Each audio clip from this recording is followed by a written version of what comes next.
All right, so this is the game against Mount Pearl Senior High, and on this face-off, what's going to happen is Mount Pearl's going to win the face-off. Their player's going to go behind the net, but what's really important is just watch our guys and how quickly they get on top of the Mount Pearl players, and they're forcing them, and it ends up resulting in a turnover and a good scoring opportunity for us. So let's just play this forward and watch what happens. So the Mount Pearl player gets the puck, and you see our guy forcing him, and our guy's coming through the middle. Let's look. Well,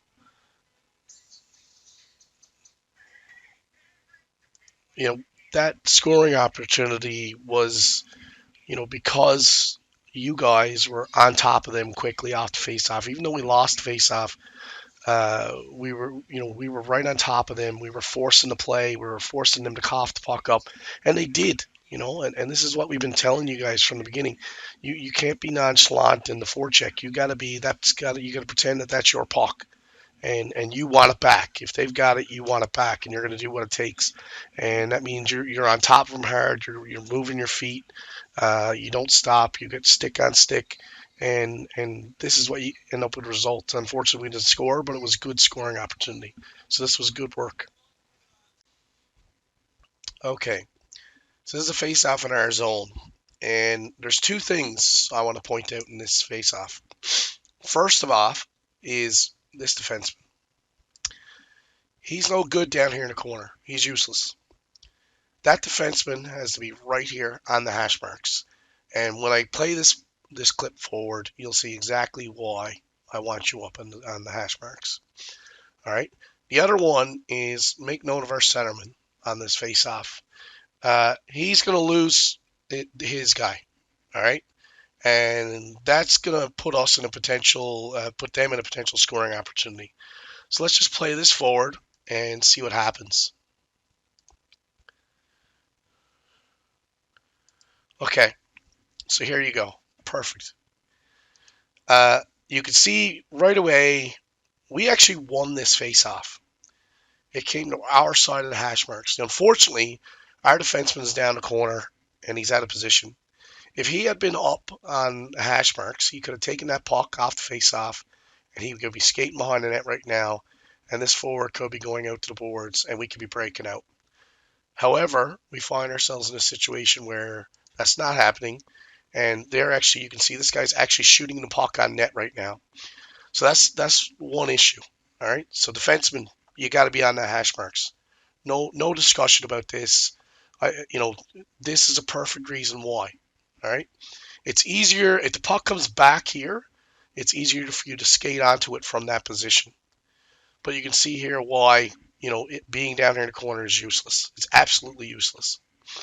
Uh, Look at the centerman too. Look at the centerman's doing. He's facing this shooter.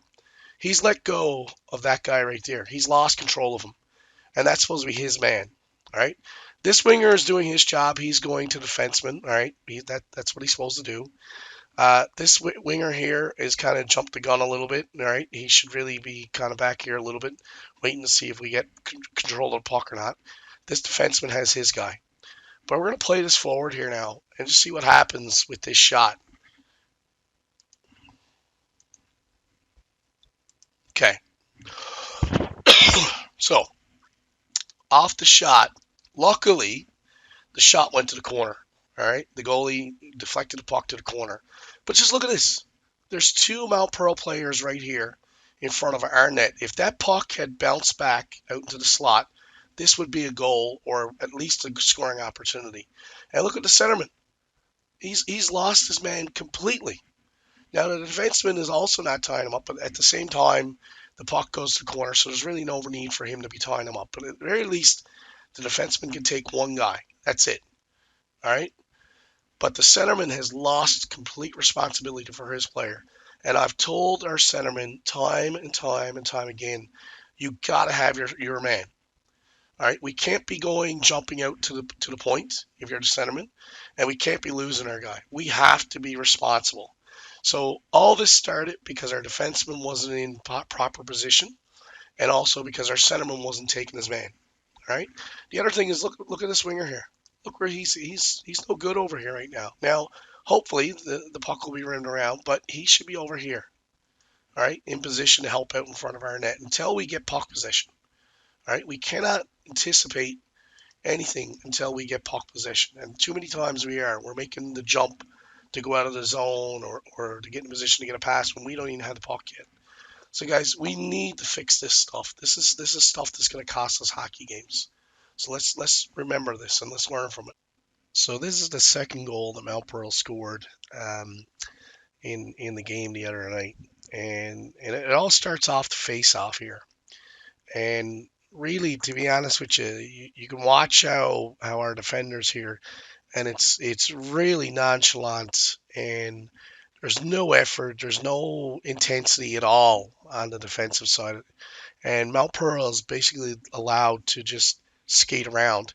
And it starts down here. This guy 91 skates behind our net with the puck, completely unopposed.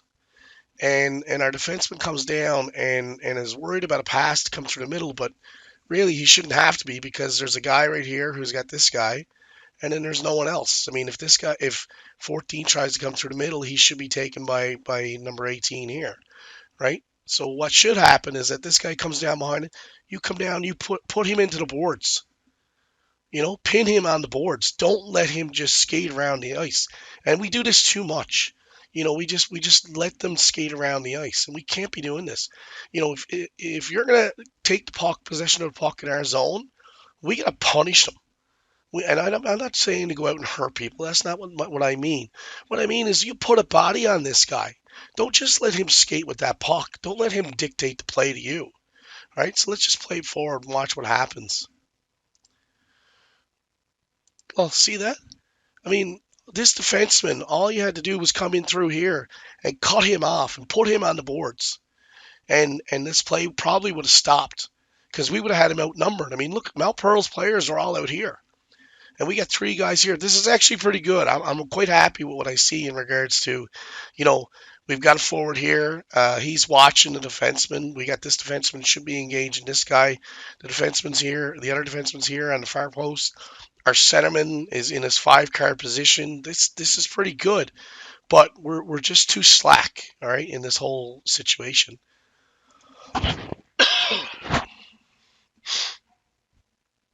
Just watch what happens here and how this goal gets set up. So the puck's going to come over to the other side, and here we go. So the puck came over to the other side, and this is Loveless right here, and he's wide open.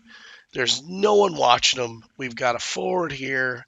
We've got a defenseman down here in the corner. This guy's got this guy, and that's fine. But no one is watching Loveless over here on the side. He's wide open. Obviously, we don't have active sticks because this puck gets through everybody, and he's got a wide open net, right? Well, I mean, how does this puck get through three guys? And how does this guy get behind at least two guys here? Like seriously, you guys, this can't happen. I mean, this was an easy goal for him. I mean, a wide open net for Ryan Lovelace. He's not going to miss that net. And we basically just handed this to him on a platter. We got to be more responsible in our zone.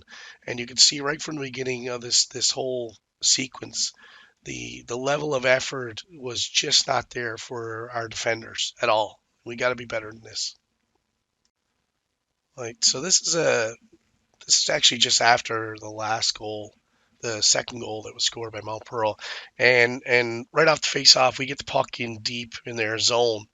But what we're going to do is we're going to actually take the puck up the boards, and then we're going to try to skate through the middle of the ice with the puck through two or three guys, and we're going to end up losing the puck.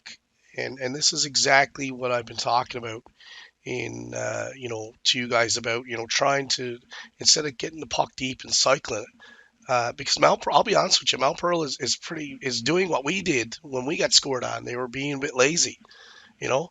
But when we skate into two or three of them, we're making it easy for them. So let's just watch what happens. So puck's going to come up the boards here now. So instead of cycling the puck back into the zone, right, uh, we try to work around two guys here. We got a guy right here, and there's another guy here. And all we got to do in this situation, look at all the space down here. The corner is wide open, and we've actually got a man right here. And they've got two guys watching this one player. If all we do is we cycle that puck back down low into the corner, we now have possession of the puck, and we've actually got open ice. And what could happen is that you cycle this puck back down, and this guy keeps coming, and he comes through the seam, and he could get a pass back and a shot.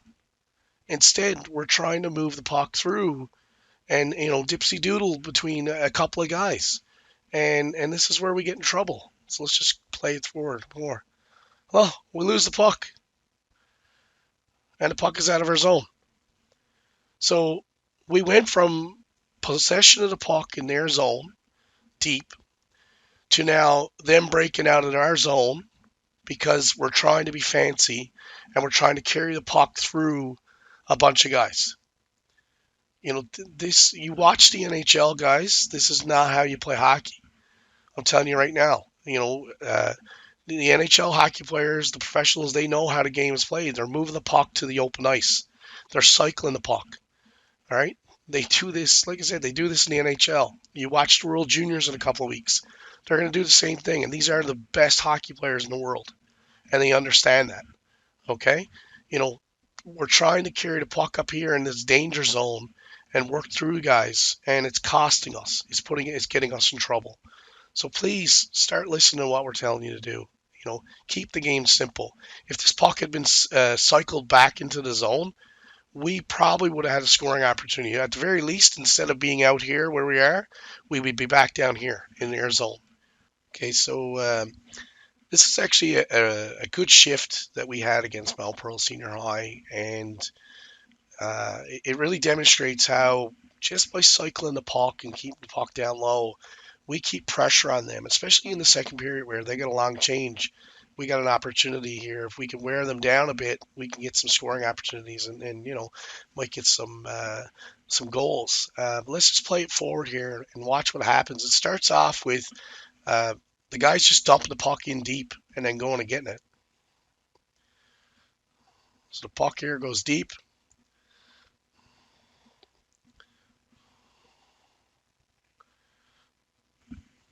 Not a bad shot. Didn't hit the net, but still it's in deep.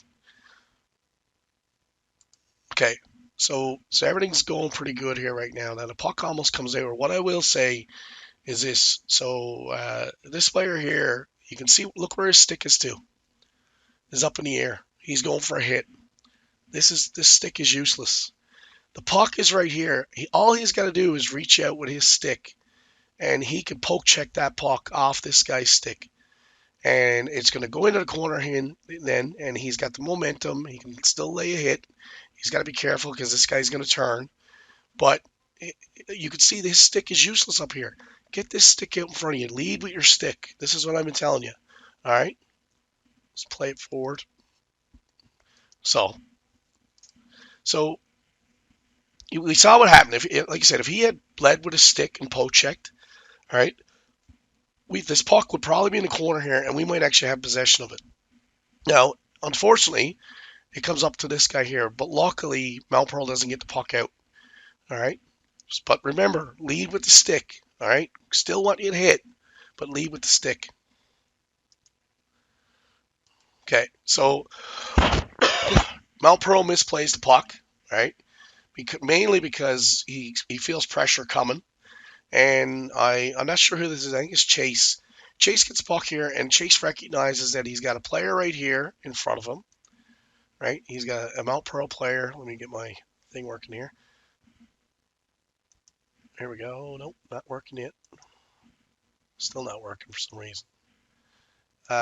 No, not working. Anyways, there's a player right here. There's a player right here. So instead of trying to play with the puck here, Chase keeps it simple and he just bats the puck back down to the corner. All right. There's back in the corner.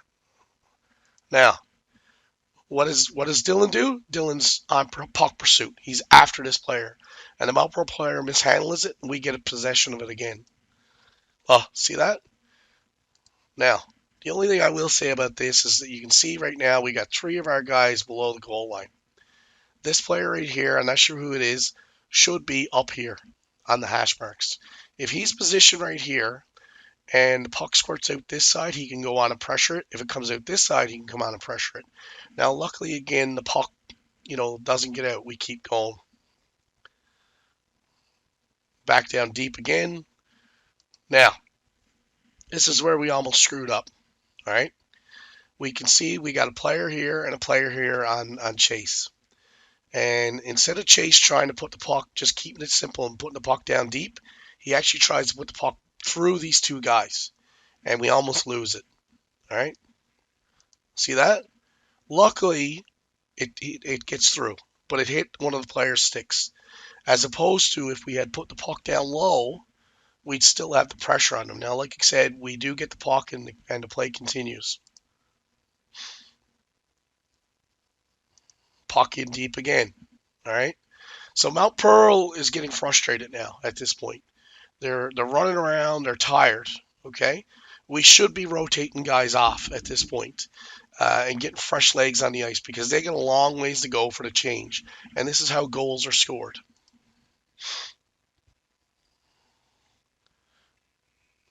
Now, we had a scoring opportunity out of it. Unfortunately, the goalie stopped it. The play's dead. But that whole sequence, most of it was well done because we were keeping the puck deep. We were cycling it down low, and we were pressuring Mount Pearl. Probably not as much as I would like to pressure them, but we were giving them enough pressure that they were coughing up the puck. All right, and this is what we got to do. This is how we become successful. This is how we were successful out in Marystown. Okay, because we were aggressive, we were getting the pucks low, we were cycling the puck, and we were getting pucks in the net, we were shooting.